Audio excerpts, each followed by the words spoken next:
How you doing, YouTube?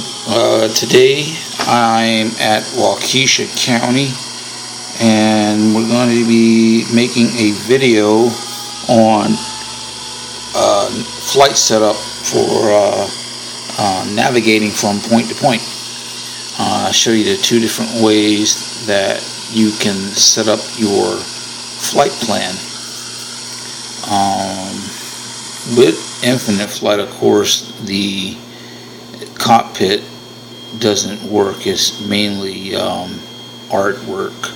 We do, however, have this here heads-up display, and at the bottom of the screen, all of these settings that you see here, from flight time over to estimated time to destination, that you can set up however you wish. It's highly customizable. More than enough information on what you'll need as you are flying point to point. So to set up your flight, the first thing you're going to need to do, of course, is to decide where you're going to start from, and you do that when you load the game. I, of course, have already done that, and I'm here at Waukesha County, and I am in, just so you know, this is a Cessna 208 right there with the West Wind livery. It's one of my favorite planes. I don't know, we probably will take off, but we're not going to be doing any significant flying. Primarily, this is navigation. So what you want to do is go to the full map view, take a look at the region you're in, and then decide where you want to go. The thing you want to be aware of, no matter if you are going to do a visual landing or you're going to use ILS, you have to land, well, you don't have to, but you want to land on a runway that's lit up green. If you do orange, that means there's a crosswind. Red means that's you are flying into a tailwind and whatnot, flying with a tailwind. You don't want to do that. Danger of overspeeding on landing. So what I would do here, I would first highlight my start point, and well, check this out. You can do a point to point. If you highlight your start point, add that to your flight plan, and here's the flight plan to the left, it adds it in. And then you can say, well, where do I want to go? And let's say you decide you want to go to Fond du Lac. And here it is right here. You can just do a direct. There's this little symbol here in the middle on the right hand side. If you hit that, it'll put you on a direct path to Fond du Lac. And that's the easiest way to do a flight plan.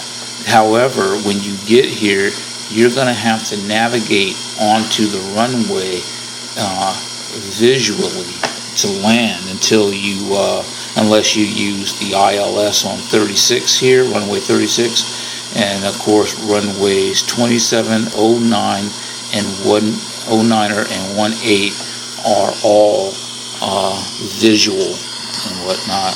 The elevation here at Fond du Lac, let's check that.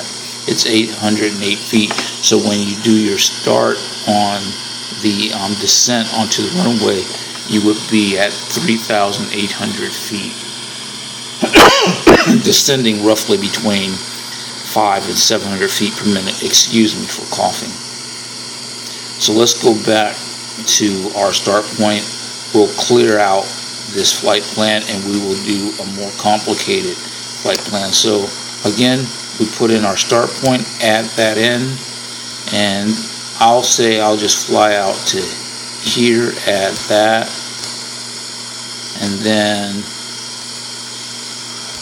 I'll see where I'm going. Let's just stick with Fond du Lac, okay, and then I'll go ahead and turn my plane to the north here, and just, I wouldn't normally use this one, but I'll just use it anyway. And then here, and I'm going to use the ILS to land. So I'm just going to follow this all the way in. I'll see what I have down here, and at this point, of course, let me open this up a little more and add that in. And then my last one, I'll just go ahead and add in the destination. So here I have a very basic flight plan. So that's all you're doing. You can even split the screen while you're doing this so you can see them pop up.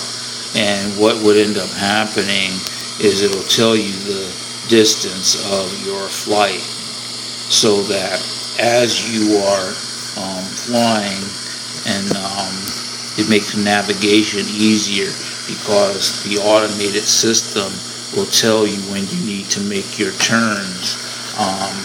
Of course, if this were real world, I believe the plane it would, if you have it on autopilot, it would just automatically be turning. So we'll go ahead and jump in the cockpit and release the brakes, set this, and we'll do positive trim at 4 degrees. Let's go ahead and get on out here, and we will do a quick takeoff. This isn't the fastest airplane and the slowest. Alright, so we'll go ahead and just roll on out.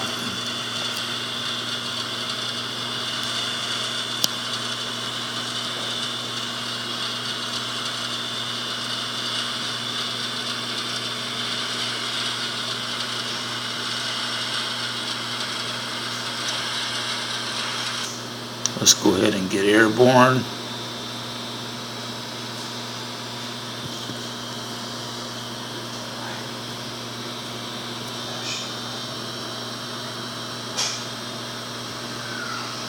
Alright, so I'm going to put the heading on, so we're right on our flight plan. I'm going to put the flaps up, set the, oops, I didn't want that like that. I'll fly this out. Alright, so we're right on our bearing that we need to be on. Let me lower my nose a idget.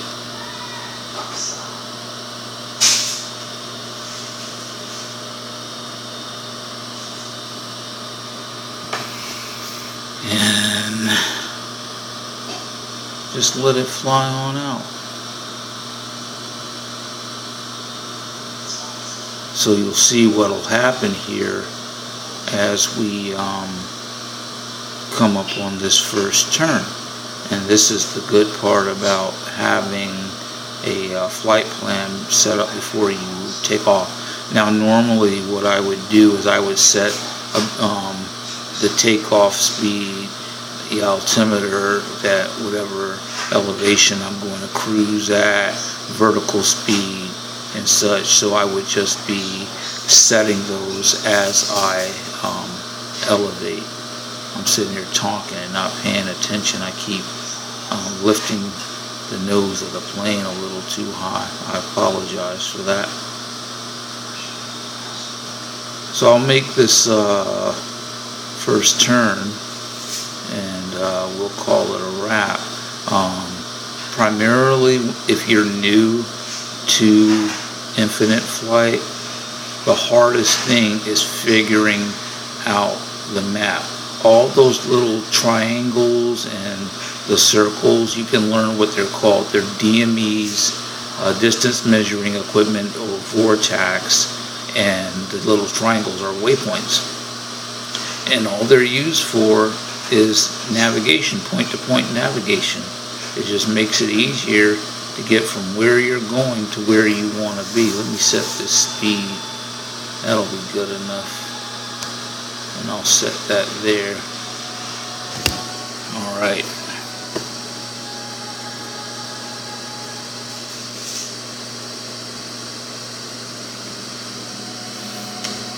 So we're coming up on this turn. We'll make that turn.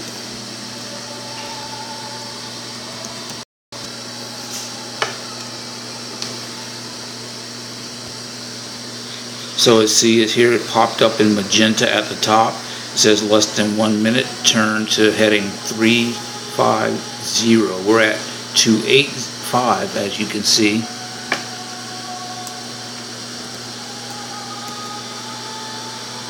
And then it'll change. This plane doesn't need a whole lot of extra room. It's not really moving that fast.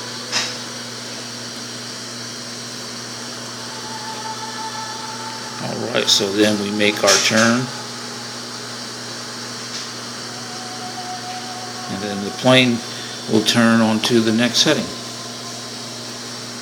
And it does matter, like you notice that I pushed, when you make these turns,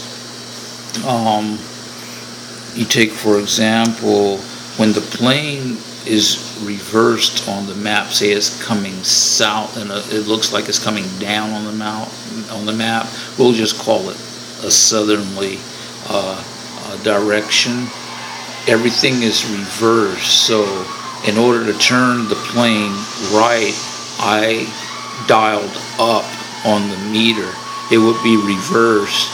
If I needed to turn left, I would have pulled down on the meter and whatnot. And so you have to make sure that if the plane is flying in the opposite direction, that you don't get confused. But in order to turn right, you dial up. In order to turn left, you dial down, because we don't have knobs and such. And so there we have it. So, and here it is on the big map and our flight plan, and there it would just navigate me right there. And as I would get in, I would get ready to plan my descent, so that by the time I got to where the entrance here on this triangular guide to the runway, I would want to be at 3,800 feet and begin my descent into Fond du Lac. Alright, so that's basic setup of a flight plan and infinite flight. If you have any questions, feel free to email or leave a comment, and please, as always, subscribe to my channel. Thanks for watching.